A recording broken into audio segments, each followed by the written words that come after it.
Like and subscribe and click the bell icon to get new video updates.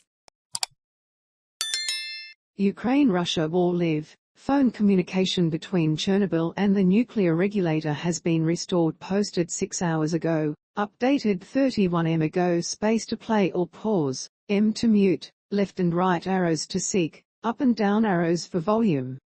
The International Atomic Energy Agency will head to Chernobyl to conduct a nuclear safety assessment of the plant, which is back in Ukrainian hands after being seized by Russian forces earlier in the war.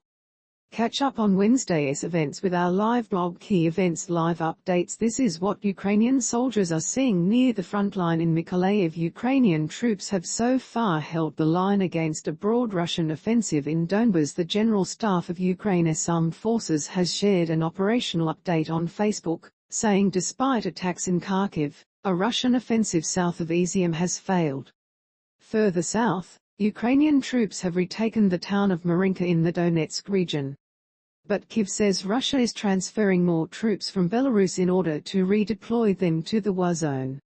A Ukrainian opera singer is dedicating her concerts in Japan to Peace Award-winning soprano Oksana Stepanyuk is using the power of song to unite her audience and address the war in Ukraine.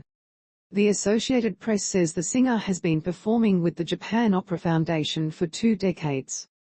Ms. Stepanyuk's concerts have free admission, but packed crowds are stuffing bills into the blue and yellow boxes at the door, filling them with donations for water, food and medicine in Ukraine. Music has no borders. I don't have to say any words. Music will save this world, she said. My voice, I think, is a gift from God. I feel on the stage that I have to give back to the audience everything that I have, my talent, my voice, my soul, my heart, and through my music they can feel what I am feeling. Here is what it looks like in Kramatorsk, where residents are evacuating as shelling continues. U.S. Treasury Secretary blames Russia's actions for world food insecurity. Higher food prices alone may push at least 10 million people into poverty, according to the U.S. Treasury Secretary.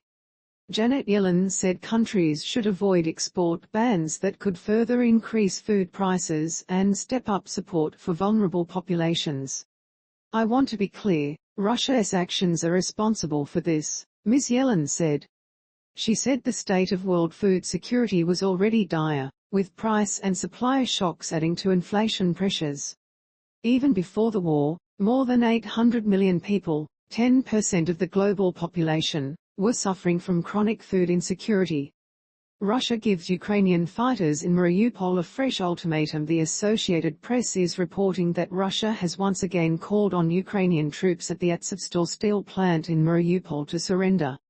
The Russian Defense Ministry said those who surrendered would be given medical treatment and allowed to live. There hasn't been an immediate response from the Ukrainian troops, but they have repeatedly vowed not to give up.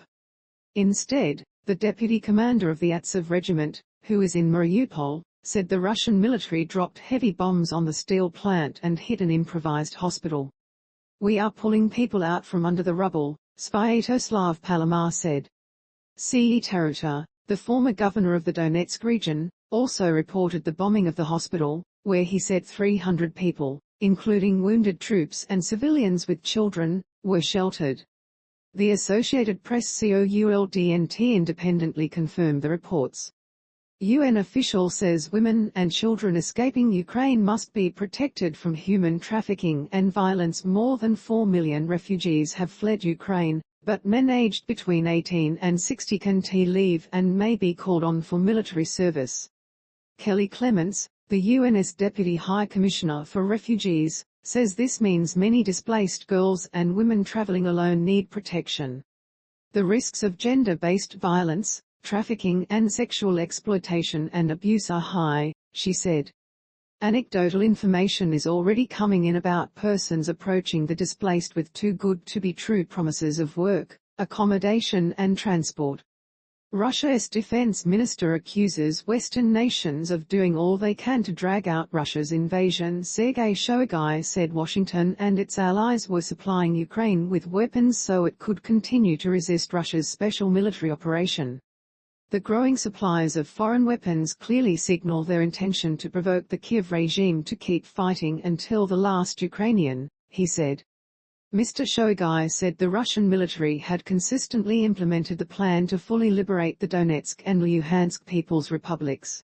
Phone communication between Chernobyl and the nuclear regulator has been restored. Reuters says Ukraine lost direct contact with the decommissioned Chernobyl power plant on March 10 after Russian forces seized the facility.